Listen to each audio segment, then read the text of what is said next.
Jainism is, so you get a perspective of what I'm talking about and how it is related.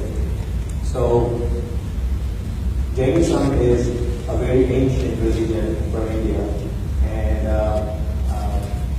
so we have this Kal Chakra concept, and it has been there forever. Based on Jainism, the universe has been there forever. In some sense, never died, and Jainism was also there forever. For this Kal Chakra, we had 24 Tirthankars. Number one, the first one was Rishabdev, and the last one was Lord Mahavir, Bhagwan Mahavir. And we as Jains, we follow the teachings of the 24th Tirthankar, the last one among the 24, Lord Mahavir. The basic principles of Jainism are ahimsa, which is non-violence, avaidya, which is non-possessiveness, anekantvad, which is non-absolutism. So the first principle, one of the questions that has been asked is what inspires us to do it. And to me, I think these core principles of Jainism are truly inspiring. The first principle being ahimsa. Bhagwan Mahavir, Lord Mahavir said, ahimsa paramo dharma.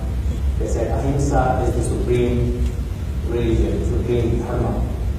So, and ahimsa in Jainism is not just non-violence at a physical level, because every time we hear the word violence, we think about physical act, but in Jainism, it is taken to the depth where even hurting someone with your thoughts or words is also considered as a violent act.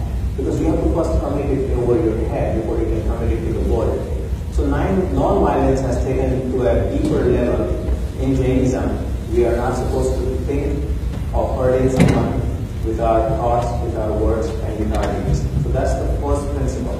The second principle is anekantvad, which is non-absolutism, and which gives us tolerance to hear different point of views of different people, because most of the conflict that arises in a community or among us is because we're not ready to hear the different point of views.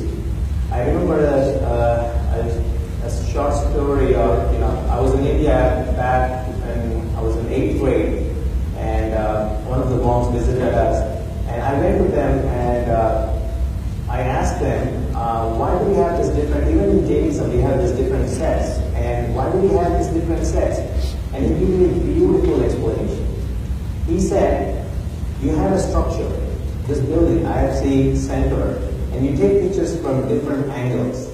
If you go and talk to the person who took the picture from the north angle and ask the other person on the south angle, he will say, no, the building does not look like this. The building is actually like this. And the other person is going to say from the east, no, I saw the building. It does not have the black on the front. It has a stone front on the back front. And he said that it is where you stand and how you view is different. Jainism, the base concept of ahimsa paramo dharma, of non-violence, the teaching of Mahavira, is still the same. It's basically the viewpoints from different angles makes you think that they are different. And that is for all of the religion. All of the religion teaches us peace, harmony, but it's the way of your viewpoint, how you've been brought up, how you look at things is different. And that's the second biggest principle we have as anekantvad, which gives us tolerance to listen to different point of views. And the third principle is non-possessiveness. Even non-possessiveness is not just a material thing. You can acquire a lot of material things, but the problem is when you have your attachment towards those material things. So, for example, I read a story where his house got fire. His house was on fire, and he came out and yelling, my house is on fire, save my property, save my property. The fire brigade was there, they were trying to turn off the fire. And his son came running and he said, Dad, don't worry. We actually sold this property. We just sent out the contract to the realtor. I think we're good. And he had a sigh of relief. He was like, oh, thank God, you just sold it.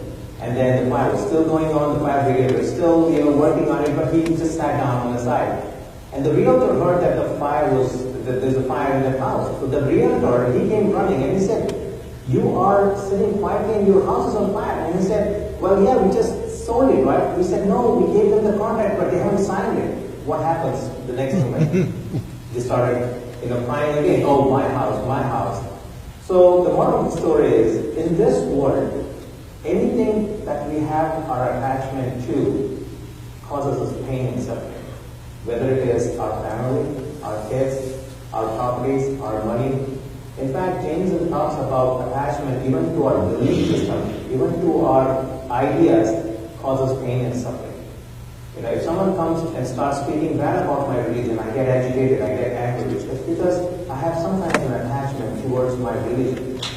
By someone saying bad, my religion is not going to get bad. So this non-possessiveness gives us a broader vision where you really don't have to attach yourself with anything. Moha, which is the attachment, is the king of all karmas in Jainism. And once we detach ourselves from this moha, from this worldly matter, even from our family and all that, I think that's when the soul rises high and attains moksha. So this is, in short, the three principles of Jainism. And now the question is, how did I get into this? As a kid, I said I was actually born in a Jain family.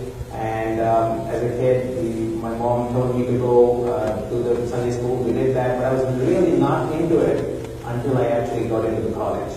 When I got into the college, I started thinking, who am I? What is this happening? Is this real? How can I take few sounds, convert that into words, make that into sentences, and make a meaning out of that sentence? What is this magic that is happening here? And that bothered me a lot. I kept on thinking, why is sun like that? Why is water in that form? What is happening to me? And that's when I really got interested in Jainism. I started learning. That was the closest path that I had. And as I went deeper and deeper, I really felt this is the path that I should take, because it made sense, not hurting anyone. It made sense not to be detached with things. You can have things, but the problem is with attachment. So when all these things made sense to me, I really got into it. And these questions that we have received, these are some of the questions that we had. In fact, we were talking about the same thing. These were the questions that I had. They were bothering me when I was in my college years. And I kept on thinking, why, and why?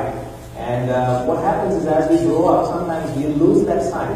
We have this question when we were young, why is this happening? But then we have our family, we get into, making money, we lose that side. But I was blessed. My mom is very religious, and I was blessed that she kept me on track.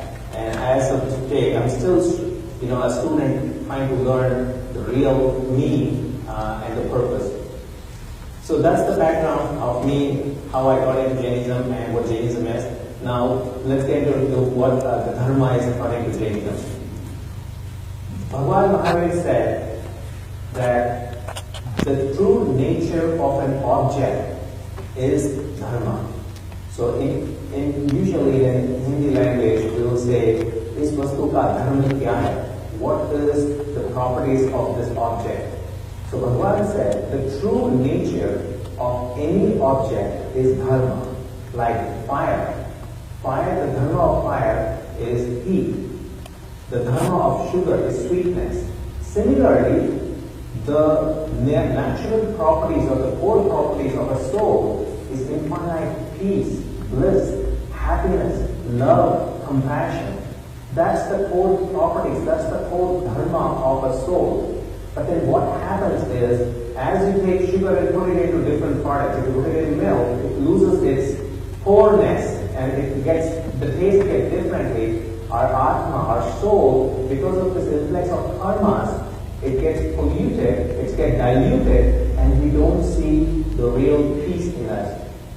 The path towards achieving peace is also Dharma. But the literal meaning is the properties of the soul. Now, Dharma is a word. It is interesting how we took the word Dharma, because a simple word we can mean different things. So it can mean as a noun, as a word. It can be a path. So in Jainism, we have 10 dharmas that are mentioned, which is like forgiveness, truthfulness, simplicity, penance. So there are 10 different paths that have been said in Dharma, in Jainism, to attain moksha, to attain nirvana. And also, dharma is also set as a duty. What is the dharma of a layman? So in Jainism, we have two duties. One is for the layman and one is for the monks. It is Anagadham and Agadham.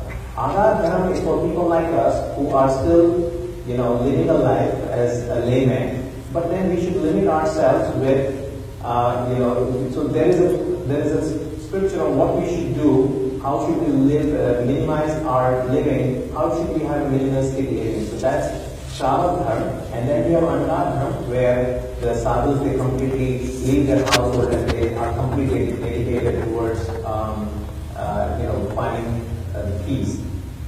So as I said, dharma can mean different things, and so this is the perspective, the background of Jainism and what dharma means in Jainism. That's all I want